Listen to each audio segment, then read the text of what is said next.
Hey everybody, I am back again to talk to you about Lab 5. So I added Lab 5 because I realized that otherwise I was going to be kind of leaving you guys hanging on parts of this paper or making Lab 4 just really long. So it was a necessary situation. So this is Lab 5. In addition to showing you how to do the correlation and the rest of your appendix, I am going to just walk through the paper so that we can make sure that we've covered everything. We'll be talking about the discussion section a little bit, but just to make sure that, because if you're on Lab 5, you're getting close to being finished with this paper, so we need to make sure that we've covered everything. Okay, so I have my paper open here, as you can see. Your title page should be completed by now. We have one hypothesis here from when we did the t-test, and today we will be adding another one. So you will end up with two hypotheses in this section. You guys should already have your participant section completed, and you should definitely be taking out like my words here. This should not still be in your paper. Okay, so this should just be your participant section written here. Keep in mind, some of you guys, as you've been doing these parts of the paper, like you're erasing the headers that are here, but they are supposed to be there. Like your paper should say method, and then it should say participants, and then you should have a whole big paragraph about your participants, and then it should say measures, and then it should say public image, like just like this. So just make sure you're not taking those headers out. You should also have your measures completed, where you talk about the scales and everything that goes into those. Keep going, keep going. You should have your procedure completed. It's very quick. Just what did people do to complete the survey? Results from Lab 4. You completed your independent samples t-test. Today, we will be completing the correlation section of the results section. I will be talking to you about the discussion section. This is really a part where you're on your own to some extent. I mean, it requires more critical thinking and you're having to talk about it. So it's really your place to shine if you want. Anyway, I'll talk about it more later. References, you should have references. You have 3 of them. One for your Big 5 scale, one for the short self-compassion scale, and one for the satisfaction with life scale. So those are, if you're still trying to find where those references are, pull up the statistics survey, like the Word document that has all of the questions in it, and it has the references. The big thing there is that you do need to go and check and make sure they're in APA style. Just as a hint, like journal titles, like the actual journal that is published in, that should be in italics, the volume numbers in italics. It should be hanging indentation like this, where like the first line of the reference is flush left, but then every other line after that that's part of that reference is indented. That's a hanging indentation. So you should have that as well. Your table should be completed from Lab 4. Your figure should be completed from Lab 4. And you should have some stuff in your appendix already from Lab 4, although we will be adding to that today. Okay, so let's move over here to the correlation. For the correlation, we are just going to be choosing 2 continuous variables in our data set that we believe will be related to each other. Now, you might hypothesize that these 2 variables would be positively related, but you could also hypothesize that you have 2 variables that would be negatively related, okay? Again, you're limited on the variables that you can choose. So it says here, your options are any of the public image questions, the self-evaluation questions, or any of the new mean variables that we created. So I'm going to just show you all that in the data set. I'm in variable view again. Okay. So anything from friendly 1 to purse rating 6, you could use. All right. And then down here, you guys should have these big variables created, like extroversion. I don't know if you called yours extroversion or extroversion mean, whatever you called it. You can use any of those: self-kindness, common humanity, mindfulness, life satisfaction. You can use those. So those are your options for the correlation. And then you're going to be writing your second, this is going to be your second hypothesis in your hypotheses section. So really, I guess maybe right now we need a pause, because you need to look at these variables and try to figure out, are there two variables that you can find that you think would be related to each other? And that means, like, you expect for people, if they answer high on one, then they're going to answer high on the other. Or if you're doing a negative correlation, then you're saying, if they answer high on this, they're probably answering low on this. Okay, so you're choosing two variables. Just as an example, I'm going to use life satisfaction and the desire to be seen as friendly. Okay, so that's friendly one, and then my life satisfaction mean variable.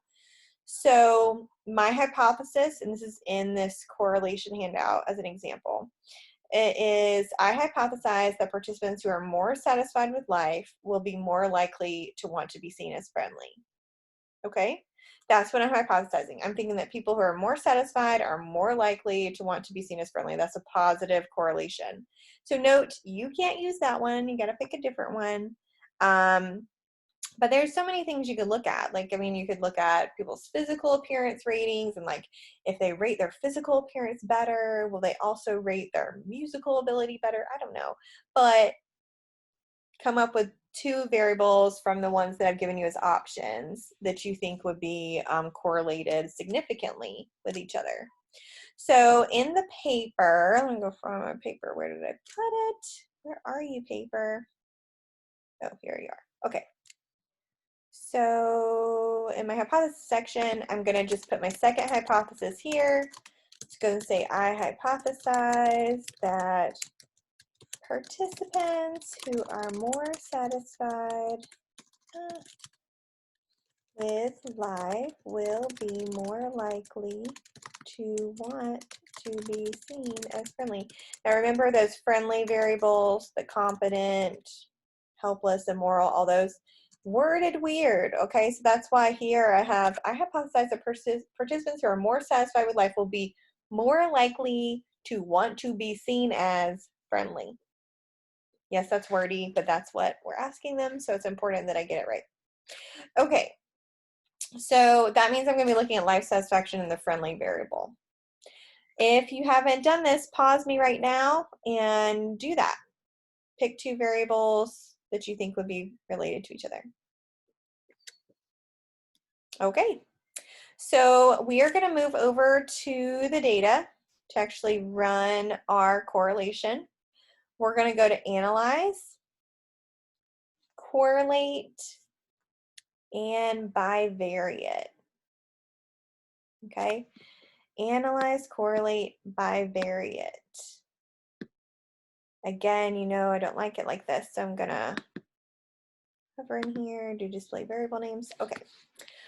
So for this one, I did the how they want to be seen as friendly, that one, and I did life satisfaction mean down here. Okay, so you got to find the two variables that you had a hypothesis about. Remember, they can only be from the friendly one to the purse rating 6, or way down here, one of the average variables you created. Okay, you cannot use any of the individual items. Do not do it. Okay, so that's really all we're doing. Correlations are super easy. I mean, it's just like, do high scores on this, go with high scores on this. Okay, so easy, easy. So I'm just gonna paste it. Note that I pasted it and it didn't automatically pop up, because I have a ton of stuff open right now, and I'm sure I have at least one syntax file open. So if it doesn't pop up, you go down here to your little SPSS symbol, click on it. See, I think on the UNSP computers, it like shows you all the files you have open. So you're just picking the one that you need. So you're looking for a syntax file. I don't know what yours are called right now, but Oh, yeah, there it is. Okay, so correlations, variables, friendly, 1 to life satisfaction. So I'm gonna highlight this and I'm gonna push play. And here's what this looks like in my Word document. Okay, so we're gonna talk through this a minute. Just make sure you get something that looks sort of like this. Okay, so this is like, there's like a lot of numbers here actually for not that much information. So let me just sort of first explain what we care about. So you can really either look at this section right here or this section right here. They're the same, okay? It's just like redundant information, which is fine. So either one you look at, you can pick. If you look in over here, you see the words Pearson correlation. That is your R, your little lowercase r. So your R is, for me, it's 0.118. Okay, so I can say like 0.12. That's my R. That's small, right? I mean, if you remember when we did correlations, we would get our R, and then we're like, okay, now we got to go do the t-test to figure out if it's significant. Well, it's kind of nice because SPSS just tells you if it's significant, so that's good. So if you look down here at sig two-tailed, and I got all the way over, my p-value is 0.022, which is less than 0.05, so it is significant. So it's saying that I would only find this relationship between these two variables by chance. Well, the chance that I would find it by chance is like 2.2%, which is pretty small. So we're going to say this is a real relationship that we're looking at. It's a small relationship. I mean, the correlation is only 0.118, but it's real. It's not, we would say that we're not just finding it by chance, okay? So in addition, the N here is 375. So there are 375 people that I'm basing this correlation off of, okay? All right, so that's the 3 pieces of information you actually need, but let me sort of explain some of this other information that people get confused by. First, here, why in the world do I have a 1? Okay, well, honestly, all it's doing is it's like, let's do the correlation between friendly and friendly. See that? Anything correlated with itself is 1. So that's not, we don't need to know that, okay? In addition, the N here is 383. That's because there's 383 people who answered the friendly question, okay? Now, why is that not the same as my 375 I was just talking about a minute ago? Well, the 375 accounts for the people who answered the friendly question and who have a life satisfaction mean, okay? There's only 375 people who have both of those. If you look at this life satisfaction section, so life satisfaction correlated with life satisfaction is a 1, and it's based on 375 people because there's only 375 people who answered the life satisfaction questions. Okay. Okay, good. So we have our information here. I am going to move this over. Yeah. I guess I'll put it right here because we need to pull up our paper so that we can write this. Just as a note, when you're looking at how to conduct a correlation, it talks through like how do you interpret it, etc. In the world, sorry, I'm like things are popping up all over the place. Okay.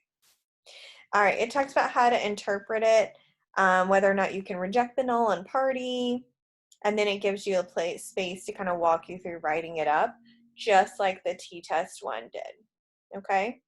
So let me go back here. Think about this again. I probably already said this a minute ago, but just in case. For my correlation here, is it significant? Is my correlation significant? Can I party? Yes, I can. Woo woo. Okay, I can party because my p-value here is less than 0.05.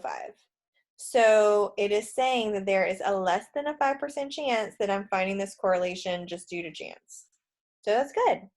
And if your p-value here is over 0.05, so let's say you're looking at 0.07 or 0.56 or whatever, not significant. You're crying. Tears. Okay. So anyway, so that's what it means for significant or not significant. I gave you a guide here on how to write it up. So again, if your two variables are significantly related, if your two variables are not significantly related.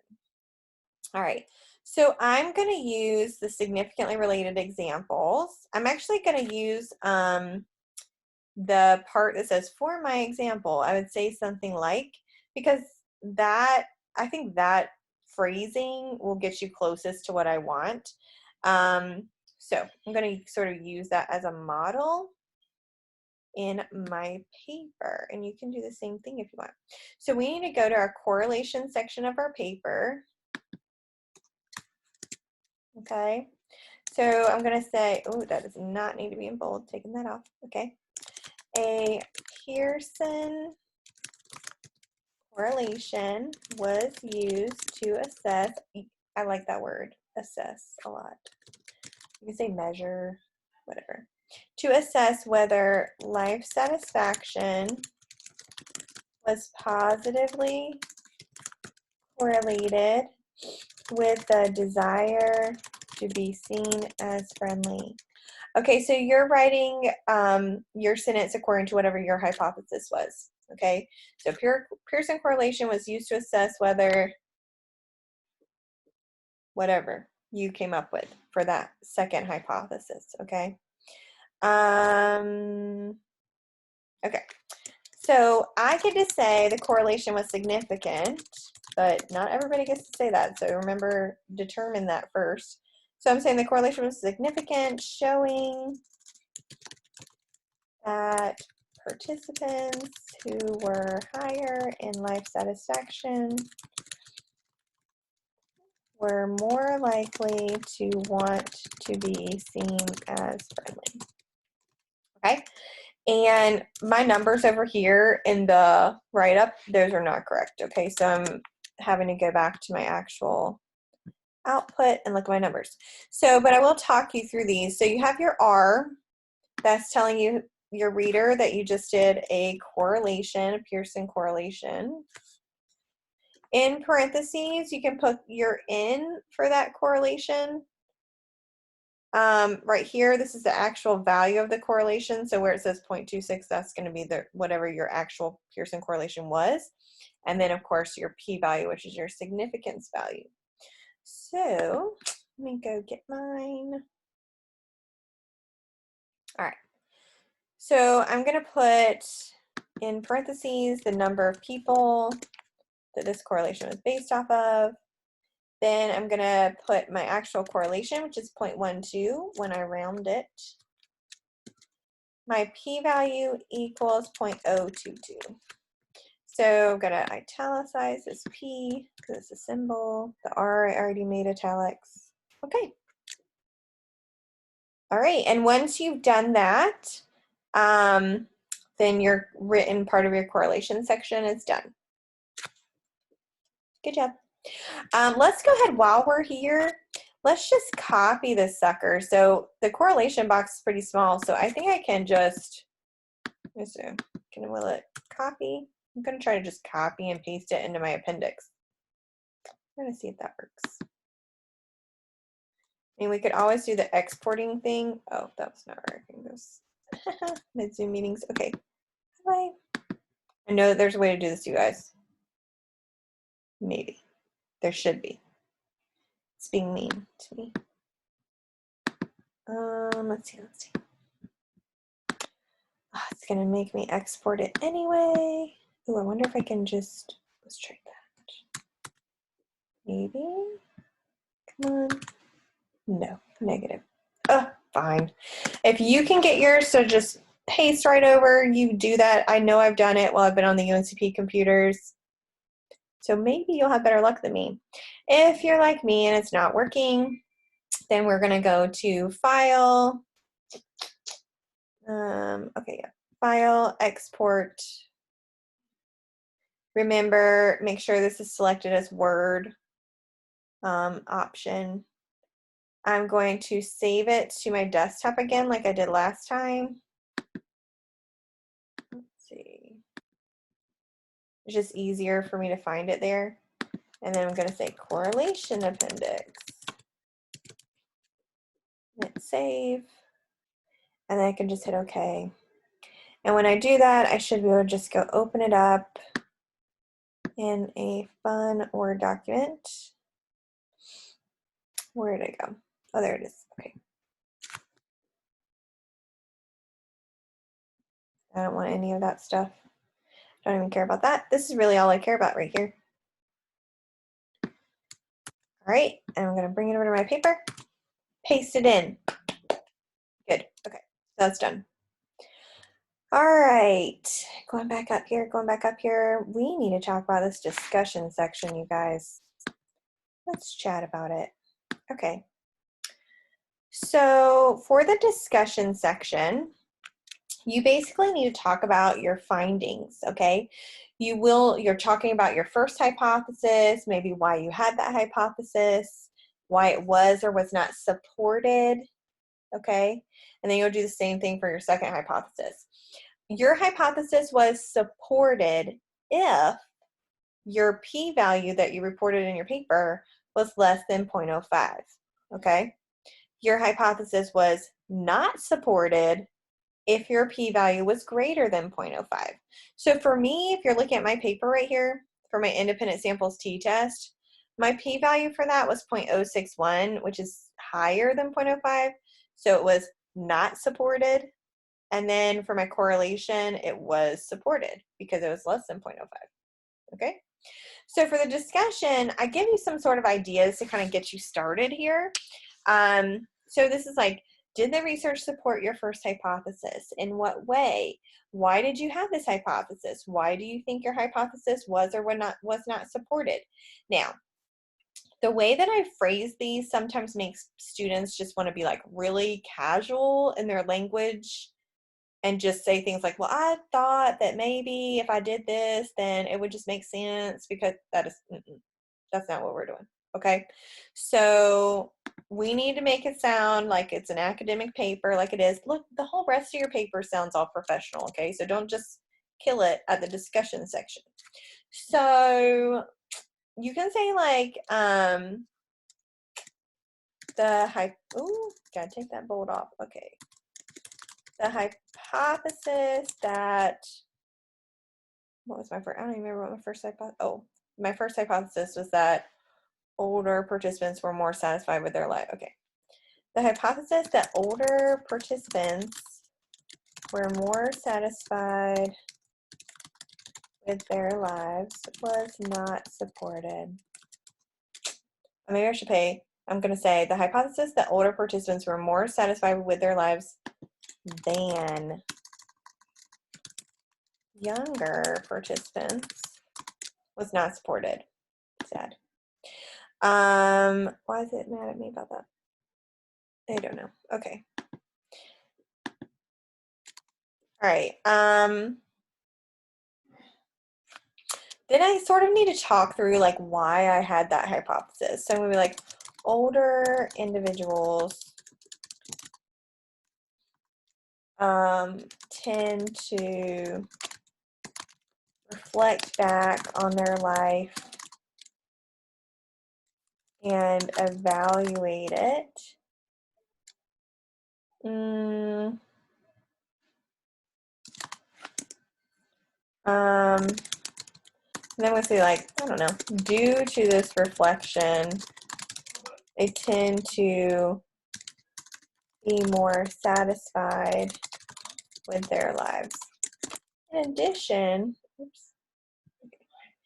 addition, older adults are wiser than younger adults, and this difference should impact their life satisfaction. Okay, these are just some ideas as to why I might have thought that older adults would be more satisfied with their lives. Okay, so I wrote a couple things about what I thought, but my hypothesis was not supported.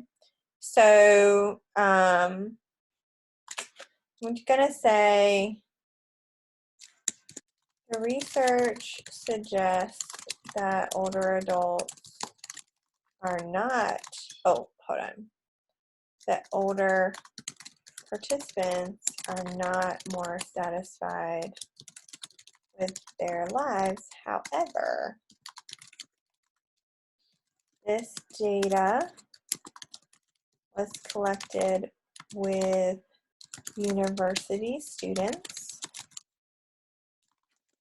Therefore, our older adults were relatively young.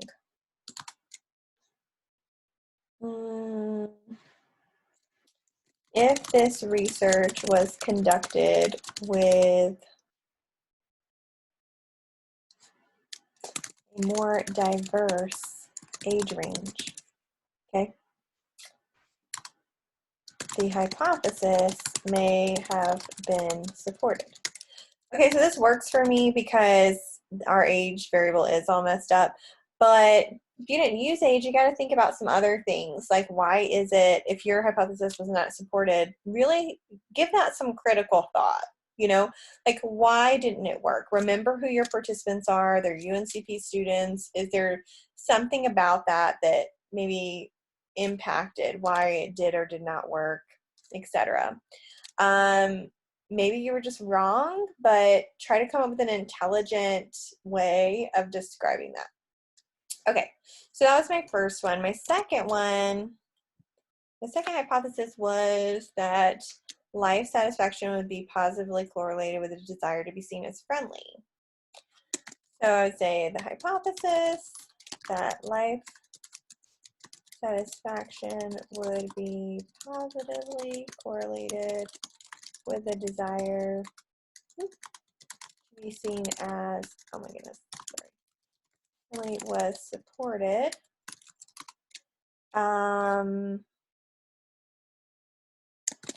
People who are more satisfied with their lives are more optimistic and happy in their everyday interactions. Therefore,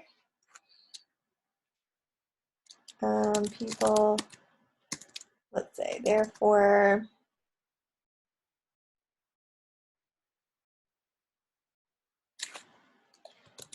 these individuals may be more likely to want others to see them as friendly because they are truly friendlier. I don't know, come with something like that. Okay, what is it? With their lives are more object. Okay, yeah.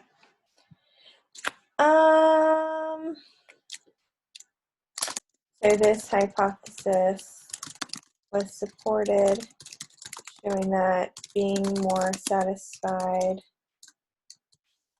with your life makes, oh, not makes, is associated with, because you can't act like it's causing one thing to happen because it's correlation, is associated with being more satisfied with your life is associated with wanting others to see you positively. Okay, so I sort of just described discussion thing for my two hypotheses. Then it says, what is the take-home message? So at the end of the second paragraph, I'm just going to sort of sum everything up. So you can say in sum or overall, I don't care.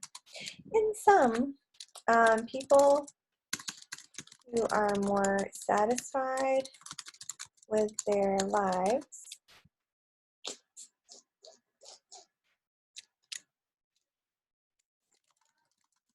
more likely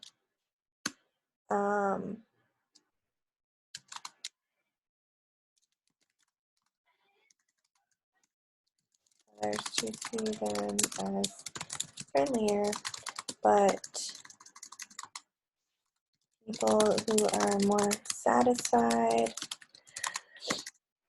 with their lives are not necessarily older. Okay, so that right there could be your discussion section. But again, think about it, put some good critical thought into it. I know you guys are going to have some hypotheses that are just really interesting that you could think about a lot of reasoning for why they would exist. And I want you to give me that. Talk to me about it. For, I don't know what, yeah, okay. So it doesn't have to be too long. All right, but don't make it super short either, and you have to discuss it some, okay? So you will not get your points here if you are just like, my hypothesis was supported because it was significant and my p-value was this. No. Notice how in this discussion section there are no numbers. I do not talk about my p-value. I'm trying to put it in words that people can understand without knowing any of the math, okay? So that's the goal here. I don't mention words like significant because your everyday reader won't know what that means. Okay. All right. So hopefully, I think that brings us, as long as you've done your references, brings us to the conclusion of our paper, which is super exciting. If you have any issues, please just reach out and talk to me about those and I'll help you get them sorted. But I wish you the absolute best of luck with Lab 5 and with getting all those final adjustments made for your paper. Notice I will be going in after each lab assignment, or have been doing this, and making comments. Okay, so if you have things that you need to change, I need you to make those changes before you turn in your final paper. Okay, even if you've gotten like a 10 out of 10 on lab 1, you probably still have a lot of stuff to fix. So go look at my comments under lab 1 and fix it. Same thing with lab 2, lab 3, lab 4, lab 5. Okay, so double check all those things before you turn in your final paper. I will be extra hard on you if I'm having to say things twice. Okay, so like if I already told you to fix this in lab 1 and then you just like ignored it and turned in your final paper still messed up, I will not be happy. Okay, so please make those changes for me. Make sure that you're going through and you're italicizing your symbols. So M, S, D, P, T, R. You need to make sure you're rounding to 2 decimal places for everything except your p-values. In case you didn't notice in the paper, those p-values have 3 decimal places. That is an APA rule. So those are like the only things that get 3 decimal places. Okay. And if you remember the percentages in the participant section, I think when we did those in SPSS, they were only giving you 1 decimal place. So that's okay. I don't know if you have any other questions, feel free to let me know what those are. And otherwise, best of luck with this paper. I know you're going to do great. It's been a pleasure being your instructor.